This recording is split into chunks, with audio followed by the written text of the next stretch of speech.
అప్పుల బాధల నుంచి నీ జనుల్ని తప్పించండి నాయన.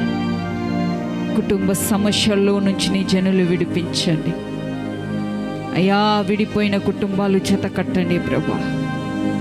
అయ్యా, అపవాది వారి మధ్యలో నాయన మూడవ వ్యక్తిగా పనిచేసిన ఆయన వారి కుటుంబాలను నాయన వారి జీవితాలతో ఆడుకొని చిన్నది గనుక నాయన ఈ యొక్క అపవాది ఛాయలన్నీ కూలిపోవాలా, అపవాది బంధకాలన్నీ తొలగిపోవాలా తండ్రి. ఆ కుటుంబాలను కట్టండి నాయన, కుటుంబాలను చేత కట్టండి ప్రభా, ఐక్యపరచండి తండ్రి.